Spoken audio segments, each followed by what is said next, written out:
واقعات ہم تمام حضرات کے سامنے میں سنائے، جس سے یہ پتہ چل رہا ہے کہ اگر کسی انسان کو اللہ تبارک و تعالیٰ نے دولت سے نوازا ہے تو انہیں اللہ تبارک و تعالیٰ کا شکر ادا کرنا چاہیے۔ اگر کسی اور اگر کسی شخص کو اللہ تبارک و تعالیٰ نے صحت و تندرستی دیا ہے، جوانی دی ہے، طاقت دیا ہے، جیسا کہ مفتی صاحب نے کہا کہ اللہ تبارک و تعالیٰ نے فرشتے کو بطور امتحان کے ہم لوگوں کے سامنے میں بھیجا تاکہ ہمارے بندے سے جا کر کے ذرا امتحان لیں اور دیکھیں کہ ہمارا بندہ ہماری جو ہم اس کا امتحان لے رہے ہیں یا ہم اسے جو چیز نواز رہے ہیں اس پر وہ اللہ تبارک و تعالیٰ کا شکر ادا کر رہے ہیں یا نہیں کر رہے ہیں۔ لیکن 3 شخص کے بارے میں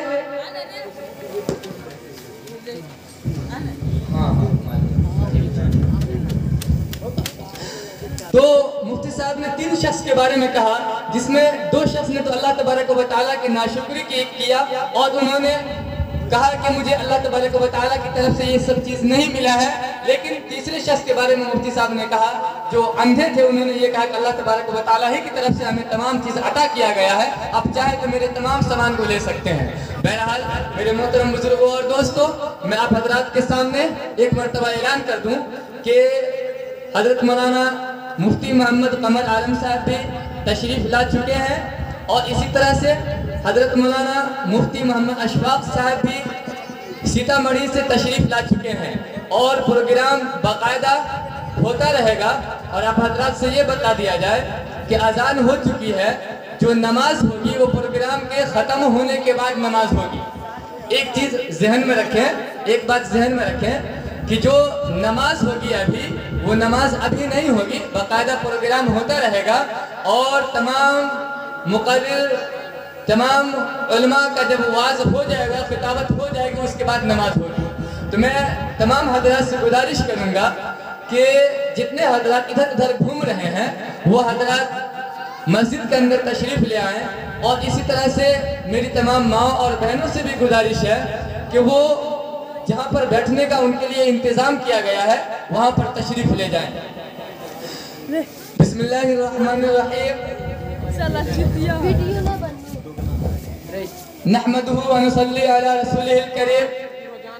اما بعد فقد قال الله تبارك وتعالى في القرآن المجيد والفرقان الحميد، اعوذ بالله من الشيطان الرجيم، بسم الله الرحمن الرحيم، يا أيها الذين آمنوا اتقوا الله حق تقاته ولا تموتن إلا وأنتم مسلمون، صدق اللہ العظیم۔ میرے محترم بزرگوں اور دوستوں، اللہ تبارک و تعالیٰ کا شکر ہے، اس کا احسان و کرم ہے کہ اس نے ہمیں اور تمام مسلمان بھائیوں کو اس مقدس جگہ پر بیٹھنے کی توفیق عطا فرمائی۔ یہ اللہ تبارک و تعالیٰ کا شکر ہے، اس کا احسان و کرم ہے۔ اور میں آپ حضرات سے ایک بات کہہ دینا چاہتا ہوں کہ مفتی صاحب تشریف فرما ہے اور تھوڑی ہی دیر میں حضرت مسجد کے اندر تشریف لانے والے ہیں۔ اس سے پہلے جو چند منٹ کا ہم لوگوں کو وقت ملا ہے اس میں بہت ہی مختصر الفاظ میں آپ حضرات کے سامنے کچھ کہہ دینا چاہتا ہوں، کیونکہ مقرر کی فہرست بہت لمبی ہے۔ اس کے بعد ہمارے حضرت مولانا مفتی حضرت مولانا عارف کمال قاسمی صاحب بھی تشریف فرما ہے، ان کا بھی خطاب ہونا ہے۔ تو جیسا کہ تمام حضرات کو معلوم ہے، یہ جو محفل سجی ہے، یہ جو مجلس لگی ہے جس میں ہم اور تمام حضرات بیٹھے ہوئے ہیں، تمام حضرات کو معلوم ہے کہ یہ شادی کی نسبت سے جو کل شادی ہوئی ہے، جو کل نکاح ہوا ہے، اسی نسبت سے یہ محفل سجی ہے، یہ پروگرام ہونے جا رہا ہے۔ تو میرے محترم بزرگوں اور دوستوں، اللہ تبارک و تعالیٰ کا شکر ہے، اس کا احسان و کرم ہے کہ اس نے ہمیں اور تمام مسلمان بھائیوں کو اس مقدس جگہ پر بیٹھنے کی توفیق عطا فرمائے۔ میرے محترم بزرگوں اور دوستوں، آیت کریمہ کی تلاوت کی گئی، یا ایھا الذین آمنوا اتقوا اللہ حق تقاتہ ولا تموتن الا وانتم مسلمون۔ اس آیت کریمہ کی تفسیر میں یہی بتلایا جا رہا ہے کہ اگر کسی انسان کے گھر میں شادی ہوتی ہے، اگر کسی انسان کے گھر میں شادی ہوتی ہے تو اس گھر کی جو ذمہ دار حضرات ہیں ان کی یہ ذمہ داری بنتی ہے، اور وہ حتی الامکان کوشش کرتے ہیں کہ ان کے جو رشتہ دار ہوں، ان کے جو احباب ہوں، ان کے جو دوست ہوں، تمام دوست کو اپنے بچوں کی شادی میں، اپنے بچی کی شادی میں مدعو کرے، اور کوئی بھی ایسا ہمارا دوست، احباب یا ہمارے ساتھی کو ایسے نہ ہو جو اس کیا کہتے ہیں نکاح سے، اس شادی سے ناراض ہیں، اور ان کی خواہش ہوتی ہے کہ تمام دوست، احباب، رشتہ دار ہمارے بچوں کی شادی میں، ہماری بچی کی شادی میں شرکت کریں۔ تو میرے کہنے کا مطلب یہ ہے یہاں پر کہ ہم تمام حضرات شرکت کرتے بھی ہیں، جہاں تک ممکن ہوتا ہے، جہاں تک کوشش ہوتا ہے کہ ہم تمام حضرات اس میں شرکت کرتے ہیں، اور شرکت کرنا بھی چاہیے۔ لیکن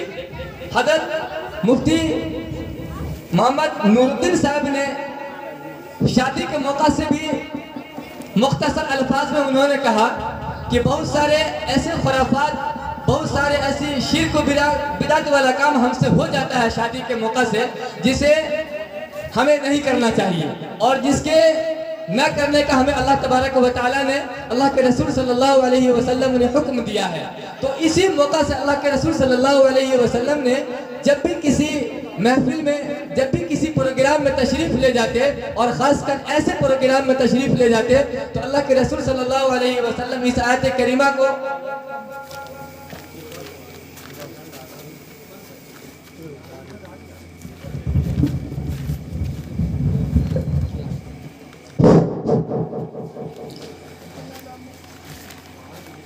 میں آپ حضرات سے ایک مرتبہ پھر سے عرض کر دوں کہ حضرت مولانا مفتی قمر عالم صاحب تشریف فرما ہے اور بہت ہی جلد اسٹیج پر آنے والے ہیں۔ اسی طرح سے سیتامڑھی کی دہلیز سے حضرت مولانا مفتی اشفاق صاحب بھی تشریف فرما ہے۔ تھوڑی دیر کے بعد حضرت والا کا واعظ و خطاب ہوگا۔ میری تمام حضرات سے گزارش ہے کہ جو حضرات ابھی تک اس محفل میں، اس پروگرام میں نہیں آ سکے ہیں، میری تمام حضرات سے گزارش ہے کہ جتنا جلد ہو سکے مسجد کے اندر تشریف لے آئے۔ تو میرے محترم بزرگوں اور دوستوں، میں 2 منٹ اپنا وقت اور دینا چاہتا ہوں۔ تو میں یہ کہہ رہا تھا کہ اگر انسان چاہے تو انسان کا جتنا بھی کام ہوتا ہے، پورے دن میں انسان جتنا بھی کام کرتا ہے، ہم یا اور آپ جو کام کرتے ہیں دن بھر کے اندر، تو ہم چاہیں تو تمام کام کے اندر ثواب کما سکتے ہیں۔ جس طرح سے اگر ہم سو رہے ہیں یا چل رہے ہیں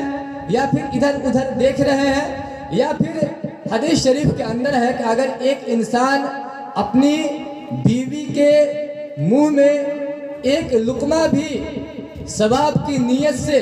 محبت سے اگر ڈال رہا ہے، تو یاد رکھیں کہ اس میں بھی ہمیں ثواب ملتا ہے۔ تو میرے محترم بزرگوں اور دوستوں، یہ شادی جو نکاح ہم اور آپ کرتے ہیں، یہ اللہ کے رسول صلی اللہ علیہ وسلم کی سنت ہے، اور اسے ہمیں اور تمام حضرات کو زندہ کرنا چاہیے۔ یہاں تک کہ روایت کے اندر ہے کہ اگر ہمیں اللہ تبارک و تعالیٰ نے جوانی دی ہے،